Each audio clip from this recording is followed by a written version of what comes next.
నమస్తే బాబాయ్. నమస్కారం. చెప్పు నాన్న. ఏం పేరు బాబాయ్? నా పేరు కృష్ణారెడ్డి. ఏం చేస్తుంటారు? తాపి మేస్త్రి.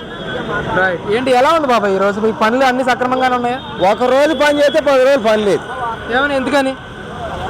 జగన్ వచ్చిన తర్వాత పనులు అక్కడే. జగన్ ప్రభుత్వం వచ్చింది, వచ్చినాక పనులు లేవు, తినేవాడికి తిండి లేదు, పేదోడికి గొడ్డు లేదు, పేదోడికి అన్నం లేదు. చంద్రబాబు నాయుడు ప్రభుత్వం ఎప్పుడైతే పోయిందో, జగన్ ఎప్పుడైతే వచ్చాడో రోడ్డు అమ్మటి ఆడవాళ్ళు కూడా నడవలేకపోతున్నారు. అంతా రౌడీ రాజ్యం అయిపోయింది.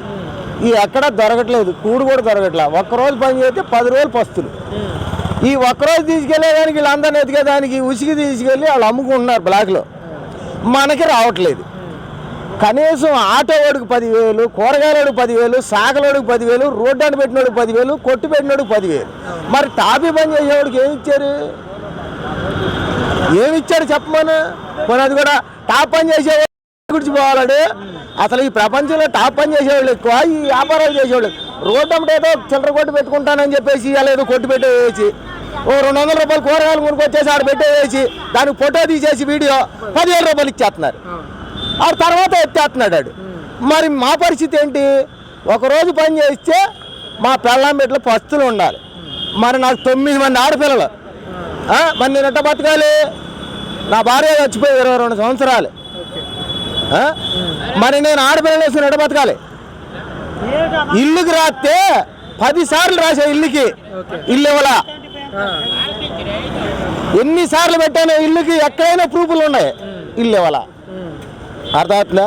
ఆడపిల్లకంట ఇల్లు ఇవ్వాలంటే, ఇప్పుడు భార్య చచ్చిపోయింది కదా, ఆడపిల్ల గారిని ఇల్లు ఇవ్వాలంటే ఆమెకు ఒక మొగుడు కావాలంట. మరి మొగుడిని ఎక్కడ తీసుకొద్దాం పెళ్లి చేయకుండా? అంటే మొగుడిని జగన్ ఏమన్నా తీసుకొచ్చి కట్టి పెట్టాలంటే నేను అదండి. జగన్ తీసుకొచ్చి కట్టి పెడితే ఆయన మొగుడు అవుతాడు, ఆయన ఇల్లు ఇస్తాడు. మాకు తెలియదు కదా. మాకు తెలియక మేము ఆడపిల్లల పేరు పెట్టుకుంటే నీకు మొగుడు కావాలని అడిగారు. మరి ఆ మొగుడిని ఎక్కడ తేవాలి? రోడ్డు అంటే వెళ్ళేవాడిని తీసుకొచ్చి నాకు మొగుడు ఉన్నాడని చెప్పేసి నా కూతురు కట్టబెట్టాలి. అప్పుడు ఇల్లు ఇస్తాడు. మగోడి పేరుని ఇల్లు ఇవ్వడంట. మేము ముసలోళ్ళం అయిపోయాం కదా, మరి మేము ఎట్ట బతకాలి? రోడ్లు అంట ఈ రోడ్డు అంటే పొట్లాలు ఇస్తారని, అన్న పార్సిల్ ఇస్తారని రోడ్డు అంటే కాచుకుని ముష్టి ఎత్తుకుని బతుకుతున్నాం. ఈయన ప్రభుత్వం వచ్చింది, అదేంటది? ఏం రోగం అది? కరోనా రోగం వచ్చింది. నేను పుట్టి పెరిగి ఇప్పటికి 72 సంవత్సరాలు నా వయసు. ఇంతవరకు ఏ జబ్బు చూడలే. మోకాళ్ళకి ఇదేదో చికెన్ దునియా అటువంటివి చూసాం. ఈ కరోనా రోగం చూడలే. వచ్చాడు ఆ కరోనా రోగం అన్నాడు. 3-4 సంవత్సరాలు ఎవరికి తిండి తిప్పలేవు. రోడ్డు అమ్మట వెళ్తుంటే పోలీసులు పట్టుకుని కొట్టారు. ఎవడన్నా పనికి వెళ్తుంటే ఎందుకు వెళ్తున్నారా నువ్వు అని చెప్పేసి పట్టుకుని కొట్టారు. ఎవడికి అన్నం కూడు నీళ్ళు ముష్టి ఎత్తుకోవాల్సి వచ్చింది. ఎవడెత్తాడండి ముష్టి? ఎవరి దగ్గరికి వెళ్తే ఎవడు చేస్తాడు? నాకు బిడ్డలు ఉన్నారు, నేను ఆకలితో చచ్చిపోతున్నాను. నా ఆడపిల్లలు నేను ఎట్ట బతకాలి? నేనే కాదు, నాలాంటి వాళ్ళు కొన్ని లక్షల మంది ఉన్నారు. నేను ఒక్కడని కాదు, నేను బిడ్డలు కాదు తండ్రిని. నాలాంటి వాళ్ళు కొన్ని 100 మంది ఉన్నారండి. లక్షల మంది, కోట్ల మంది ఉన్నారు. వాళ్ళందరూ ఎట్ట బతకాలి? పేదవాళ్ళు. నువ్వు అందరికి 10,000, 20,000, 18,000 ఇస్తున్నావు. ఎవడ సొమ్ము అది? మా సొమ్ము. నువ్వు ఆడికి ఈడికి ఇస్తున్నానని చెప్తున్నాను. మా సొమ్మే కదా, మా కష్టమే కదా దొంగతున్నాను. ఎవడ కష్టం తీసుకుంటున్నా? ఇప్పుడు నువ్వు నిలబడ్డా వీడియో కాల్ చేస్తున్నావు, నీ జీతంలో కట్ చేసి నీ డబ్బు దెంగి ఇట్లా అందరూ డబ్బు దెంగి నువ్వు ఇస్తున్నావు. నువ్వు నీ సొమ్మేమి ఇట్లేదుగా. నువ్వు ఇంట్లో ఏమైనా ప్రింటింగ్ కుట్టున్నావా? నీకేమైనా డబ్బు ఇస్తుందా? లేకపోతే నరేంద్ర మోడీ అని ఇచ్చావంటే ఫ్యాక్టరీ ఢిల్లీలో? అదంతా కాదు కదా. నువ్వు వచ్చావు ప్రభుత్వంలోకి, నీ రాజకీయం నువ్వు చేసుకో. నీకు రాజకీయం ఉంటే నువ్వు కనుక ఈసారి వస్తే రోడ్డు అమ్మట ఆడవాళ్ళు కూడా నడిచేదానికి లేదు. రౌడీ రాజ్యం అయిపోద్ది. ఆడవాళ్ళకి సేఫ్టీ లేదు, లేడీస్కి సేఫ్టీ ఉండదు. మగోడు ఎవడు చూసినా ఏంట్రా మా జగనన్న ఇదిగో కత్తి అని పొడిచిపారు తెంగుతాడు. ఇక ఇప్పుడు పొడిచేవాళ్ళు చాలామంది ఉన్నారు, సగం మంది చచ్చారు. ఈ ఉండేవాళ్ళు కూడా బతకరు. ఆయన ప్రభుత్వం మాకు వద్దండి. మాకు కావాల్సింది ఏంటి? చంద్రబాబు నాయుడు ప్రభుత్వం, తెలుగుదేశం ఎన్టీ రామారావు గారు పెట్టిన తర్వాత ప్రతి ఒక్కటే 2 రూపాయల బియ్యం పెట్టింది ఆయనే. రైతులకి భరోసా ఇచ్చింది ఆయనే. ప్రతి ఒక్కటి చేసింది ఆయనే. అవన్నీ నువ్వు అమలు చేసుకురావడానికి నీ దగ్గర ఏమి లేవు. ఇంద్రమ్మ అమలు చేసిన దాంట్లో నుంచి ఎన్టీ రామారావు గారు చేసుకొచ్చాడు. కాలనీ ఇల్లు కానీ ప్రతి ఒక్కటి కానీ ఆయన అమలు చేసుకొచ్చాడు. ఆయన కట్టాడు ఇంద్రమ్మ గారు చనిపోయినాక. కాంగ్రెస్ ప్రభుత్వంలో అమలు చేసింది కాలనీ. ఆ కాలనీ గారు ఆయన మొత్తం అందరికి పేదవాళ్ళకి ఇచ్చుకుని కట్టించుకుని వచ్చాడు. ఆయన ఏం అన్యాయం చేయలే. ఆయన చనిపోయిన తర్వాత చంద్రబాబు నాయుడు గారు గెలిచాడు. ఆయన కష్టం చేశాడో నిష్ఠారం చేశాడో బాధలే పడ్డాడో మనకు మోసం చేశాడో అన్యాయం చేశాడో నాకైతే తెలియదు, కానీ మనకు మంచే చేశాడు. మందు తాగుతున్నారని చెప్పేసి మందు బాబుల గురించి అనే కాదు. వచ్చావు ఆయన 60 రూపాయలు క్వార్టర్ ఇచ్చాడో 30 రూపాయలు క్వార్టర్ ఇచ్చాడో నాకు అనవసరమైన విషయం.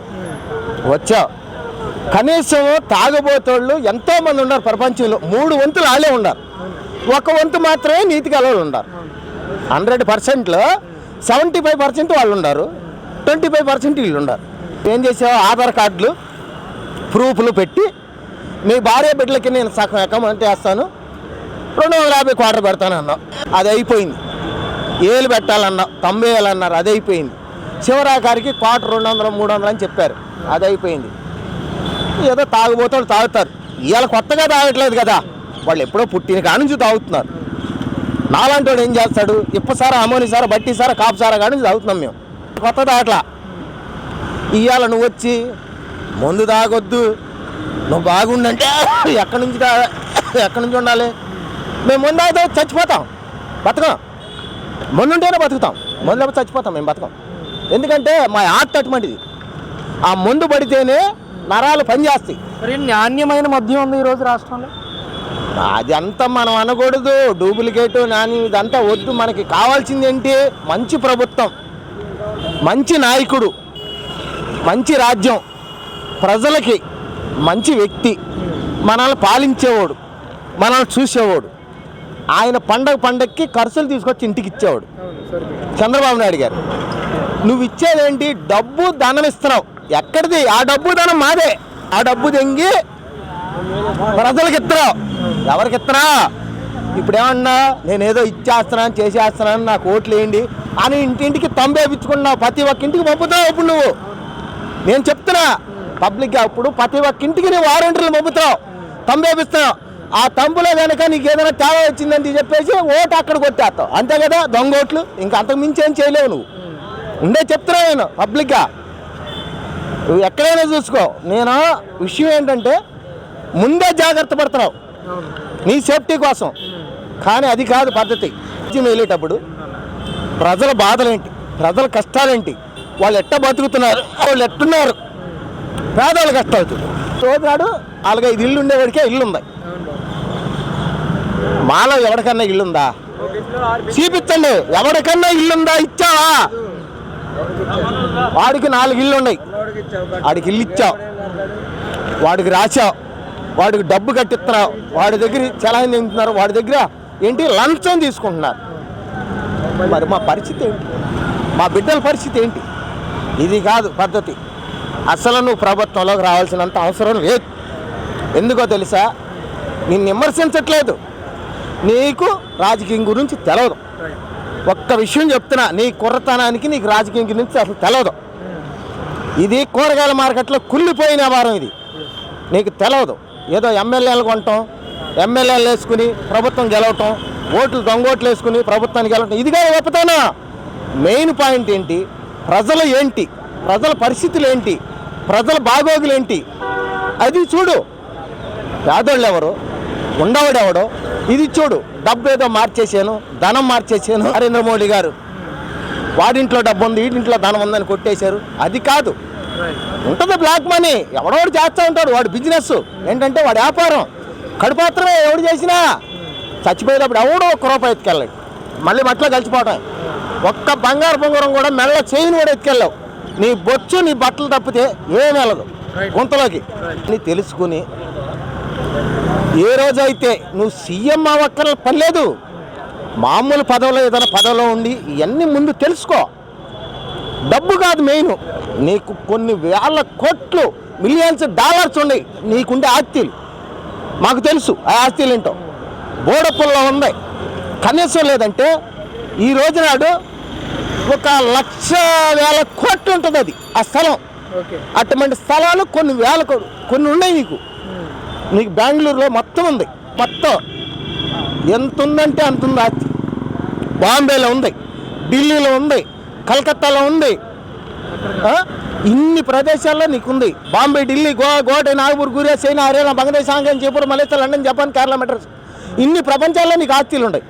ఆ ఆస్తులు అక్కర్లేదు. ఎందుకు ఆ ఆస్తులు సంపాదించి అవసరమా? ప్రజల మేలు కోరు, పేదోళ్ళ విషయం చూడు, పేదోళ్ళ గురించి నువ్వు ఆలోచించు. వాళ్ళకి అన్నం పెడుతున్నానా లేదని ఆలోచించు. ఇసుకేదో వాడు అమ్ముకుంటున్నాడు, ఇసుకేదో వీడు అమ్ముకుంటున్నాడు అని చెప్పేసి నెల్లూరు మొత్తం తోడేస్తాం.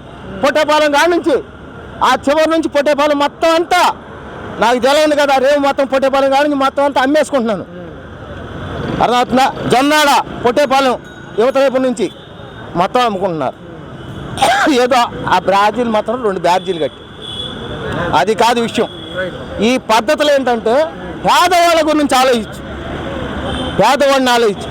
నువ్వు కనుక వస్తే నేను చెప్తున్నా, నేను చచ్చిపోయినా ఈ కళ్ళు ఎట్టినా ఉంటా.